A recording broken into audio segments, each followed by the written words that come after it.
shudder under the impact, but the heliopter was a tiny thing, barely more than a seat and an engine, and she had to trust that whatever crossbow it had mounted before the stick would miss any vital part of her own craft. Thinking of her flyer, Taki became aware of an ominous clicking from the engine. Running down again. Always at the worst possible moment. The fixed wing was now coming back fast, swooping low over the waters and then pulling up hard, trying to barrel in for her. She climbed and climbed, so that, with his rotary letting loose in a blaze of wasted ammunition, he passed in a blur below her. They had both left the heliopter well behind. Whilst it could balance and hover on a gnat's ball, as the saying went, it had nothing for speed. She had to wrap this up quickly and then get back to the ships, but at the same time she had to do something about the warning noises her engines were making. Time to do the usual. Taki yanked the stick back one-handed, so that for a second the Esker was pointing straight at the apex of the sky, and then she flipped the craft on its wingtip and turned into a steep dive. She saw the fixed wing flash past her again, unable to compete. After all, the Esker Valenti was one of the nimblest machines over the Exelsea, and she could even give Dragonfly riders a run for their money on the turns. Releasing a catch, she felt the wood and canvas of the flyer shudder as the parachute unfurled.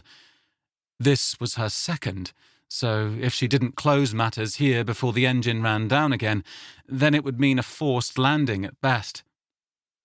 Taki listened anxiously, above the rushing of the wind, and heard the clockwork mechanism that sat immediately behind her screaming with spinning gears as the drag of the chute rewound it. Sometimes, not often, that failed to happen, and at that point she really would have had a problem, for the world before her eyes now was already a sheer expanse of sea. She pulled the stick back again, putting all her weight on it, and heard the struts and frame of the Esker give all their familiar protests. Another catch flicked, and the chute was gone, billowing away into the ether, and the Esker Valenti levelled out over the Exelsea, no more than 10 feet over the wave tips, speeding past the jutting Nine Fingers crags.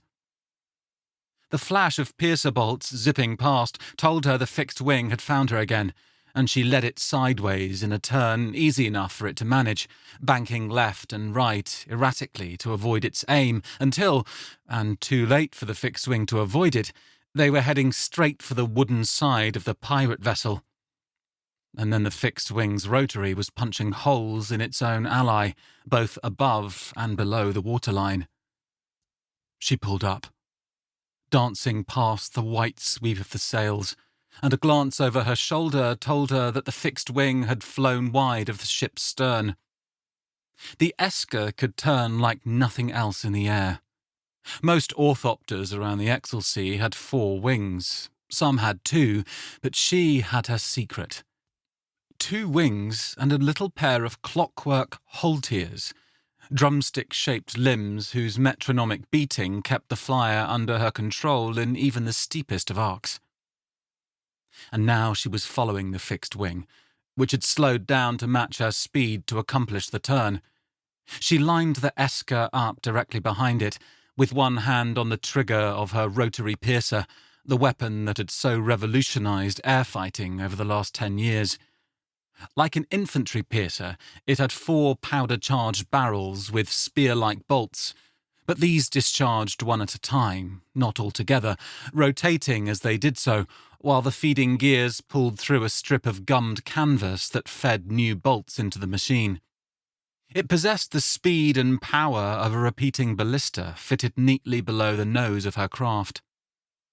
Bang, bang, bang, and the fixed wing faltered in the air. A moment later it was smoking, the mineral oil in its fuel engine catching fire. She pulled out from behind it, seeing it dip lopsidedly towards the waves.